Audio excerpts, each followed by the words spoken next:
out with the album Ghetto Messiah, and we want to ask him a few questions. A lot of people are wondering about that song, Precious Girl. You mentioned a lot of things in there about how you came to Islam and different parts of your journey, what got you to where you are now. So why don't you expand on that and tell us a little about that. All right. Yeah, Precious Girl is probably one of my favorite tracks. And since we're talking about Islam, I just want to be absolutely clear with everybody. You know, this is a ginger beer. It's non-alcoholic, nothing like that. It's all natural. It's something that a good friend of mine turned me on to a few years back. And I spent some time out in Jamaica doing a project, and they have some of the best ginger beer in the world. And so anytime I get my hand on one, you know, I try to get one. And they got some good ones in Oakland. Good to know. But yeah, you know, it's a fun song.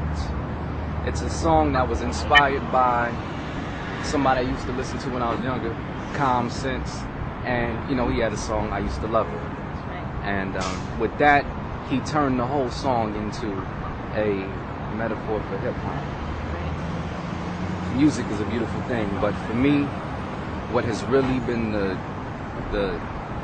catalyst in my life, which has seriously influenced and changed me, has been my spirituality, has been Islam. And so in that song, I basically detailed my whole experience to becoming a Muslim. And it follows similar storyline. Because the first time I had any exposure to Islam, I was about 10 years old. And so the song starts the same way that you hear common songs start. I met this girl when I was 10 years old. And from there, you just get bits and pieces of my experience. And one of the first things that I learned about Islam was that Muslims don't eat pork. And so you hear that a little bit in the first verse about stop eating pork. And another thing was I would refer to God as Allah. And from there, I don't want to give too much away because I want the viewers to be able to listen to the track and enjoy it themselves. But then from there, it's just the rest of my experience with Islam to the point where I actually took my shahada and became a Muslim and submitted to, the Most High Allah. So when was that? When did you take shahada? And rumor has it that you actually took shahada with a videotape from the library. Yeah, it was about 5.5 years ago, and see, Allah is merciful. Guidance is a part of an environment, and I really didn't have too many people around me that I knew as Muslim, and so it came to a point where I knew this is what I believed in. I believed in Allah, I believed in His Messenger Muhammad, peace be upon him, sallallahu alaihi wasallam, and it was that time I didn't know where the masjid was, I didn't know where the Muslims were, and so before anything happened to me, I wanted to make sure that Allah knew my intention and what I felt, and the only thing that I had as a resource was the library, and they had a nice little videotape on Islam and some other information, and there was actually a videotape, how to become a Muslim, something like that. So I watched that, and it went from beginning to end. This is your shahada, this is what it means, this is how you recite it. And, that was the first thing. And then from there, I was actually, Allah's merciful. I was put into a community of Muslims when I went to school the next year at San Jose State. And that was it. Who are your main influences musically, politically, and otherwise?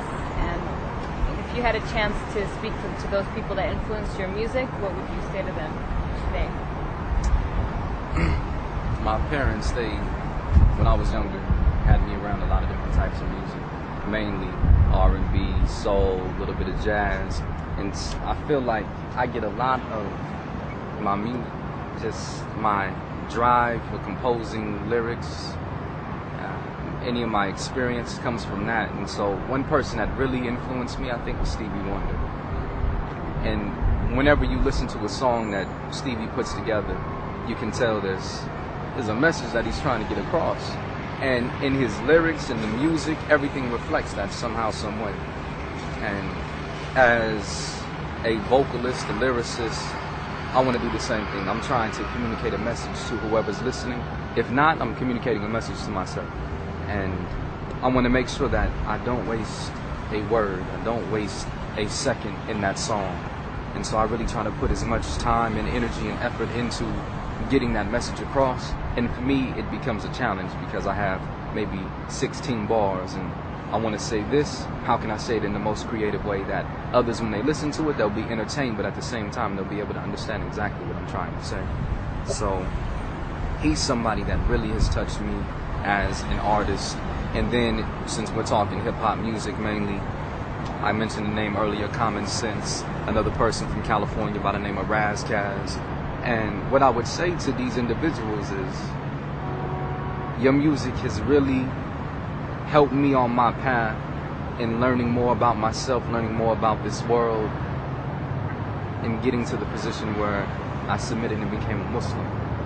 So I might ask them, engage them in some type of conversation along those lines, just really thanking them for what they did, but then at the same time, hinting at that piece as well. That's probably where I would go with it. What is the significance behind the title of your album, Ghetto Messiah? And how does this title capture what you are trying to bring forth with your message? This album for me is a major step as an artist. I was actually intimidated by doing a solo project. I thought everything that I would do would be a part of a group project. Right. And it just came to a point where I felt I had so much I wanted to communicate to somebody. And I was trying to pick a title that I felt would incorporate everything that I'm trying to put into this album, but in a way that is compact and easy to understand, but then it would allow us to open up those doors to explore what I really wanted people to get from it. And what I really don't want people to get from it is the idea that I'm claiming something, that I'm claiming to be some messiah of the ghetto. That's ridiculous. That's the furthest thing from my mind. It's not even a part of anything that I think about when I'm composing lyrics, when I'm trying to do music. I mean, that would be so arrogant of me as a Muslim to think that I'm some type of chosen individual. That's not it. To me, I'm a math teacher.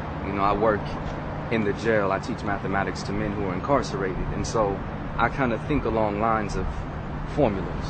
And Ghetto Messiah to me is a formula. There are many individuals who I think fit this ghetto mind state. And that's exactly what I think it is. It's a state of mind. It's a state of being. And it doesn't have to be that way.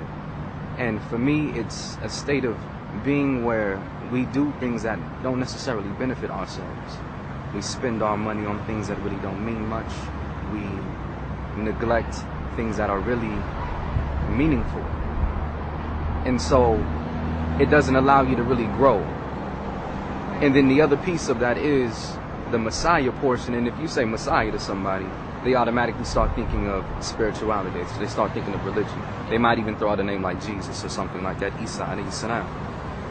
And so what the formula of Ghetto Messiah, what I think it means is the brothers and sisters who have this mind state, ghetto fabulous, whatever you want to throw on it, just doing things that don't really benefit themselves. If they want a solution, if they want to change themselves and escape that mind state, the solution is spiritual. It's the correct understanding of what these spiritual figures, these different prophets, these messengers, what they represent, and they don't represent what many people think about when they say Jesus Christ. That's not the truth for us. It's went further than that. There was somebody who came after him, and so who came after him? Prophet Muhammad, peace be upon him. And so with the correct understanding and an application of that way of life, we would no longer do those things.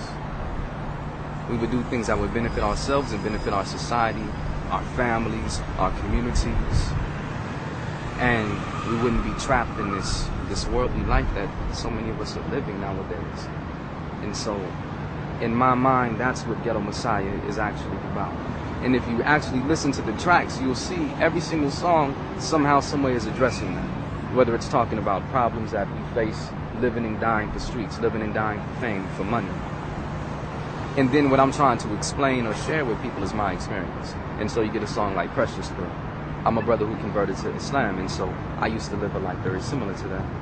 But Islam is something that has helped me, has changed me, and my way of life now is completely different than what it was before. And so that's what I want to share with you. That's the dialogue that I'm trying to have. Get people to question, why am I doing this? Why do I live this way? Is there something better for me? And if so, I should explore that. And so I'm trying to get people to that point where they start asking those questions or thinking that way. And so that's the essence of Ghetto Messiah. And I think that's the first step. If a person's going to change, they have to acknowledge the fact that what I'm doing right now might not be right. There's probably something better for me.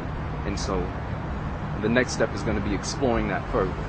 But you first have to get to that point where you question it and say, this might not be it. That's what I'm trying to do with this album. You heard it live from the Lake Merritt rooftop. Tyson. Why's everybody always picking on me? I've got to be free.